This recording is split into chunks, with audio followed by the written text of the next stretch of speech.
She fed a hungry old man and lost her job for it. What happened next shook the entire town. There are days when life feels like it's just trying to wear you down. Bills piling up, gas tank on empty, your kid coughing through the night while you're standing in the kitchen, staring at a fridge that looks emptier every time you open it. That was the kind of morning Danielle Monroe woke up to. Danielle was 29, with tired eyes that had seen more than her age should allow. She lived in a small rented duplex on the south side of Macon, Georgia, raising her 8-year-old son, Keon, on whatever tips she could scrape together at the cafe where she worked. The Dixie Belle Diner, an old, red brick hole in the wall that smelled like burnt toast and bacon grease, wasn't glamorous, but it kept the lights on. Most weeks, anyway. She'd been working the morning shift that Tuesday. It was quiet. Just a few regulars sipping their coffee and chatting about the high school football team like it was national news. Then the bell above the door jingled. In stepped a man who looked like the wind could knock him over. He had thin, spotted hands, a gray stubble that blended into his wrinkled skin, and a heavy army jacket 2 sizes too big for his shrinking frame.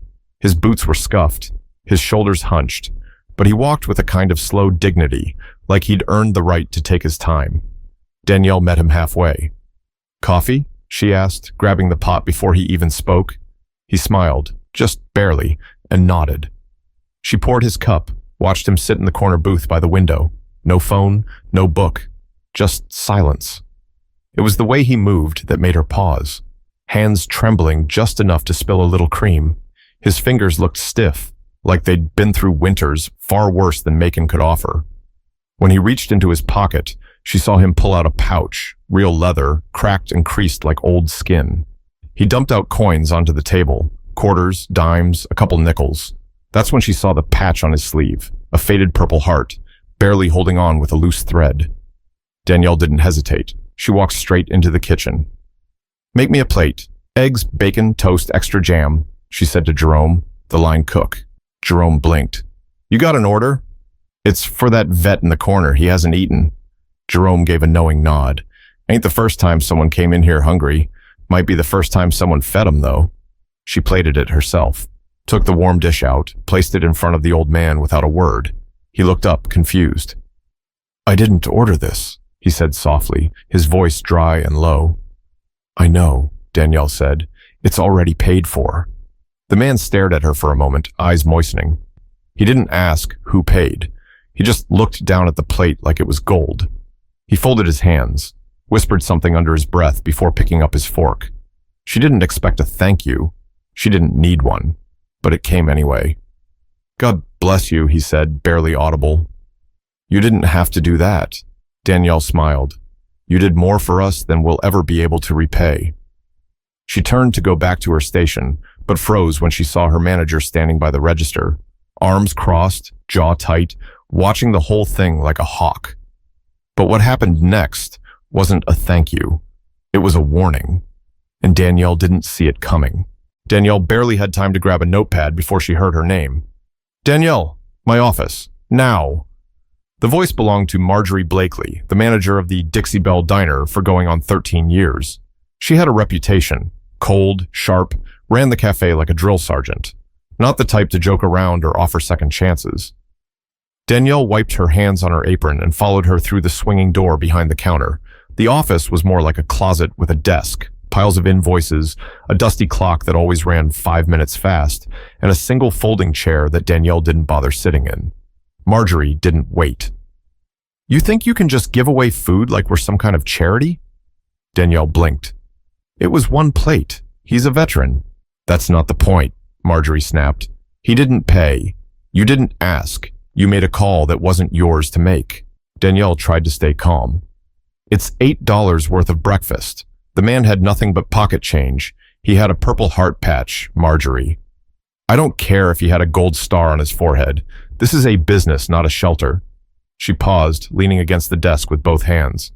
"We've had this conversation before about following protocol." Danielle felt the heat rising in her face. "You're saying I should have watched him drink black coffee while shaking from hunger? I'm saying you should have called me before taking it upon yourself to hand out free meals. We set a precedent. Suddenly, every vagrant from 2 counties shows up expecting a handout." Danielle's voice lowered, but her eyes locked with Marjorie's. "He wasn't a vagrant.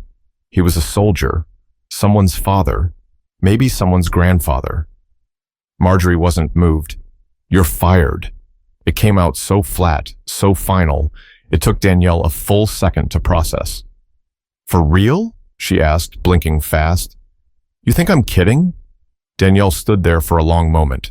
No apology came, no reconsideration, just the sound of that damn wall clock ticking too loud in the background.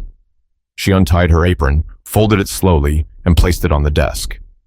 "You're gonna lose good people this way," she said, her voice shaking, but not with fear. Marjorie picked up her pen and started writing on a yellow pad, like the conversation was already over. Danielle stepped out of the office and grabbed her bag from the hook by the back door. As she pushed open the door to the alleyway, she could still see the veteran through the front window, quietly eating the last bite of toast. She walked past the dumpsters, toward the sidewalk, not knowing what she was going to tell Keon when she got home. No job, no tips, no idea what came next. She didn't cry. Not yet. But just because she left quietly didn't mean the story ended there. Someone saw what happened, and they weren't about to let it slide. It started with a single Facebook post. A woman named Connie Wright, who'd been sipping coffee 2 booths over from the old man that morning, had witnessed everything. She didn't say a word while Danielle was being scolded, but she remembered. She remembered the quiet gratitude in the veteran's face. She remembered the way Danielle handed over that plate, like she'd done it 100 times before. And she definitely remembered the manager's tone when Danielle was fired. So Connie took to Facebook. She wrote exactly what she saw. No fluff, no drama. This young woman at Dixie Belle gave a hot meal to an old vet who clearly hadn't eaten in a while. Manager came out and fired her, in front of everyone. I've never seen anything so heartless. Someone find Danielle Monroe and tell her this town's got her back. It got shared, then reshared, then reshared again. Within hours, people started chiming in. She used to serve me every Friday morning, always had a kind word. I saw that same old guy outside the VFW last month. He's been through it. That manager's cold as ice. I've seen her talk down to staff like they're nothing. By the time Danielle got home that night, her phone had over 50 unread messages, some from coworkers, some from strangers. One even from a guy named Marcus who ran a food truck and said, "I don't got benefits, but I got respect if you ever need a job." Danielle didn't respond to any of them right away. She was sitting on the floor with Keon, helping him with math homework. Her mind was still stuck on how fast everything had happened. "Mom," Keon said, "can I tell you something funny?" "Go ahead, baby. You're on the internet. Miss Tanya at school showed me." Danielle chuckled, thinking he was exaggerating, but when he pulled out his tablet and opened a post with her picture, snapped by someone from behind the counter, it hit her. This wasn't just local. This was spreading. By the next morning, local news stations were calling. WMAZ Channel 13 ran a headline, "Waitress fired after feeding hungry veteran, community reacts." Danielle wasn't looking for a spotlight. She'd been trying to stay off the radar her whole life. She didn't want handouts or pity. She just wanted to teach her son what it meant to be decent, even when it wasn't easy. She turned down every interview, but that didn't stop people from talking. A church group dropped off a few grocery bags at her door. A local barber offered free cuts for Keon. Her former coworker, Trina, told her customers were walking out of Dixie Belle mid-order when they found out what had happened. Then came the twist no one expected.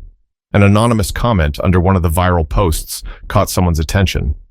"That old vet, name's Reuben Calloway, served in Vietnam. Used to be a gunnery sergeant in the Marine Corps. The man trained half the South." Most folks ignored it, but not everyone. One of those people was Corporal Byron Voss, a 28-year-old Marine stationed at Fort Moore about an hour away. He had trained under a guy named Calloway back when he first enlisted. He remembered his voice, his way of commanding respect with silence. If that was really the same man, he wasn't about to let what happened slide. Byron sent a few messages, pulled some strings, made some calls. Within 24 hours, 4 men in dress blues were on their way to Macon. But these Marines weren't coming for breakfast. They were coming with a message, and they planned to deliver it loud and clear. Reuben Calloway wasn't the kind of man who asked for attention. He lived in a rundown motel just off Highway 80 on the east side of Macon, behind a boarded-up laundromat and a tire shop with a flickering neon sign. Room 109. Smelled like old socks and stale cigarettes, but it was quiet, and he didn't need much. A bed, a working faucet, A few pills in a plastic organizer that rattled more than it should have. He'd been in town less than a year. VA hospital nearby, cheap rent. Nobody asking questions. Most people didn't know the man had served 22 years in the United States Marine Corps, fought in Vietnam, watched people die in ways no movie could capture, lost 2 fingers on his left hand in a firefight outside Hue, earned 3 medals and left the service with a limp and a spine that ached like a thunderstorm was coming every day. After the military, Ruben trained young recruits at bases across the country, San Diego, Camp Lejeune, Fort Moore. He was firm but fair, the kind of man you didn't want to disappoint, not because he yelled, but because he didn't have to. But life after the Corps wasn't easy.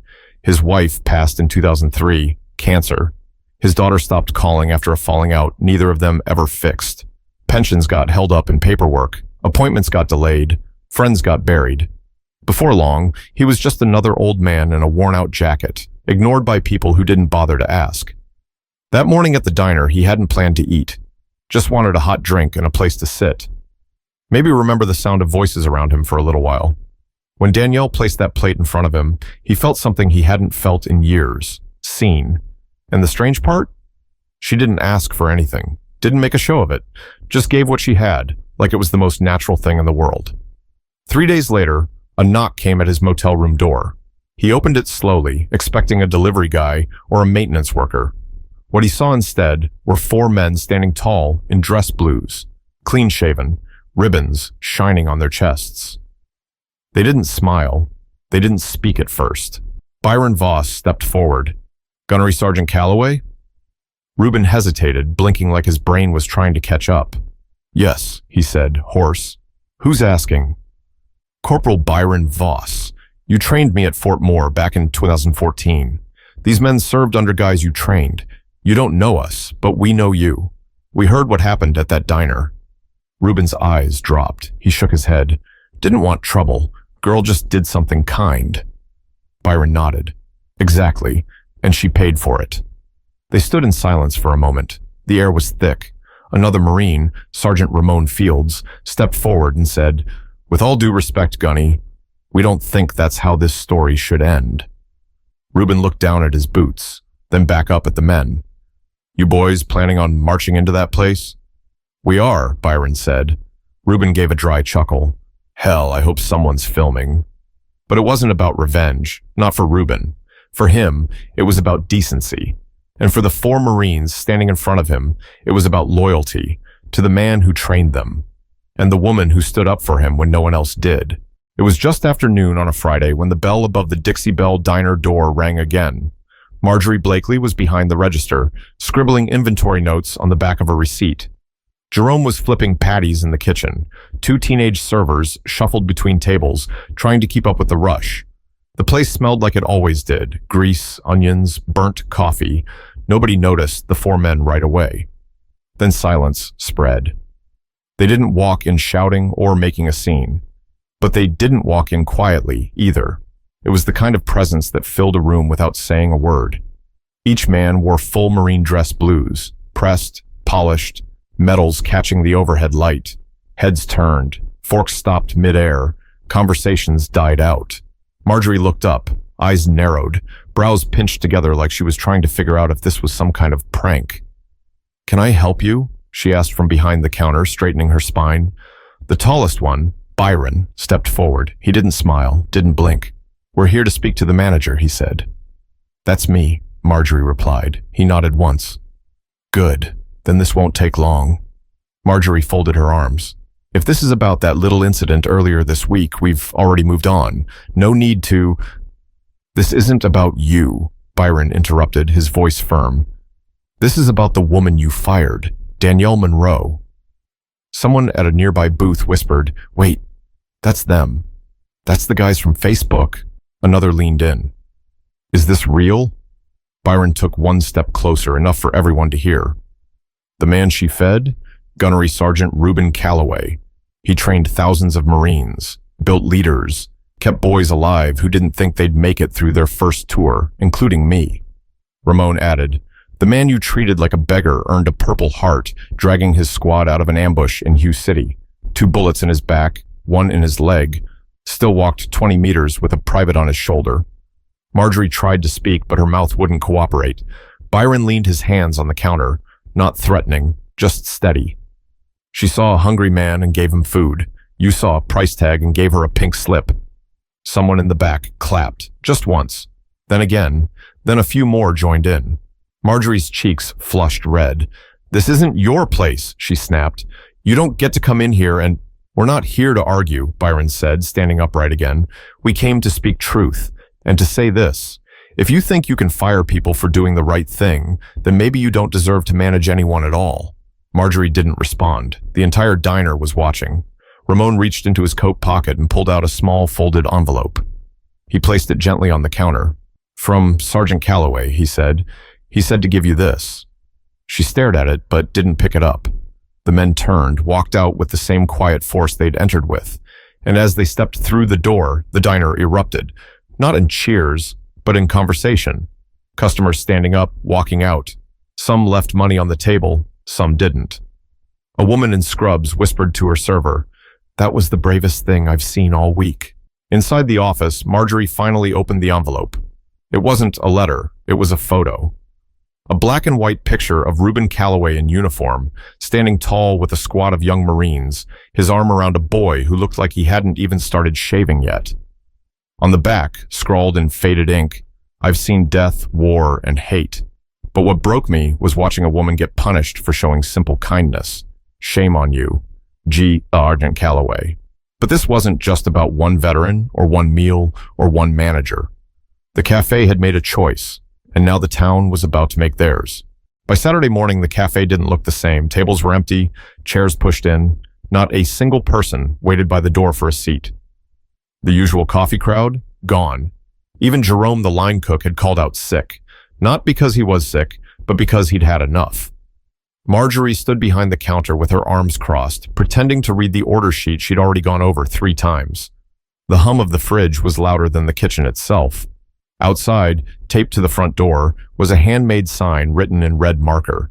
"This place doesn't serve respect. We're not serving them."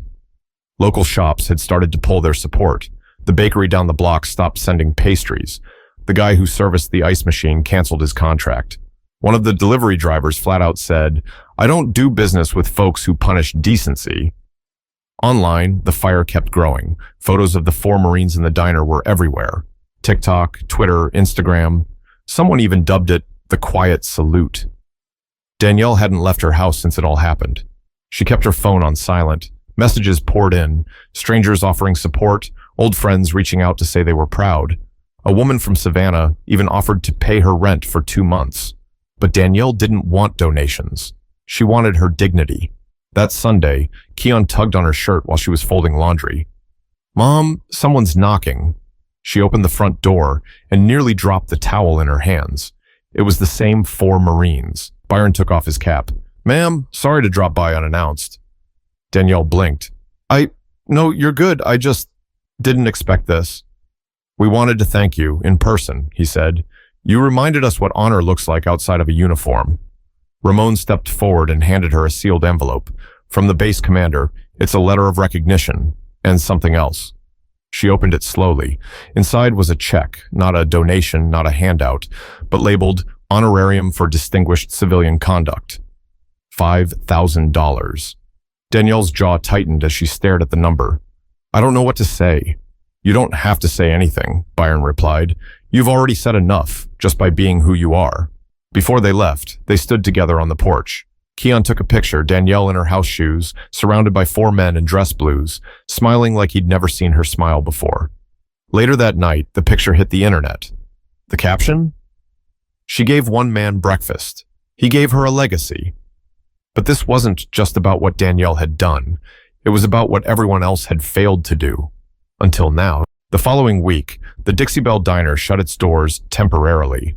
The sign was vague, said something about staffing issues and reevaluating community expectations. But everyone in town knew the truth. You can't run a business when nobody's walking through the door. Marjorie tried damage control. She went on local radio, gave an interview to a small paper, claimed it had all been a misunderstanding, and that Danielle had violated policy, not people. But the more she spoke, the worse it got. Even her staff didn't back her up. Jerome quit publicly with a post that read, "Danielle fed someone who needed help. That's the kind of team I want to be part of." Half the servers walked out right behind him. As for Danielle, she didn't go back. She didn't need to. The day after the Marines came to her house, she received a call from Mrs. Lenora Givens, the owner of a small soul food restaurant called Lenora's Table across town. 72 years old, a former nurse, and known for giving second chances. "Girl," Lenora said over the phone, "I don't have much, but I've got a stove that needs love and a space for people who care. You interested?" Danielle took the job. It wasn't just a new start. It was a better one. The kind where kindness didn't cost you your paycheck. Her first day at Lenora's, she wore a plain white apron, tied her hair back, and got to work like she'd done for years. But something had changed. People came in not just for food, but to thank her, to shake her hand, to show their kids what quiet courage looked like. One morning, a group of high schoolers from the ROTC program brought in a bouquet of flowers. Their instructor told them, "This woman showed you what leadership is, not by shouting, not by marching, but by feeding one man with no audience." Danielle kept the flowers in a plastic vase by the register. And Reuben Calloway? He stopped by once a week for lunch. He always sat at the same table, always ordered the meatloaf, and always tipped her exactly $20, folded once with a note that simply said, "Still standing, thanks to you." Keon started drawing pictures of Marines at school. When asked who his hero was, he didn't say Spider-Man or some football player. He said, "My mom, because she doesn't back down even when it's hard." That, Danielle thought, was worth more than any paycheck. Months later, a reporter from a national magazine came to town to do a follow-up story. She asked Danielle, "Looking back, would you have done anything differently?" Danielle smiled. "Yeah, I would have given him 2 eggs instead of 1. The story ended up in print. The headline was simple: 1 plate, 1 woman, 1 town changed. The world didn't spin any slower. Bills still came. Life still threw its punches. But something had shifted. A line had been drawn, and people remembered where they stood when it was time to choose between policy and humanity. Because sometimes the smallest act, the quietest moment, becomes the loudest echo, and all it takes to change everything is feeding one hungry man.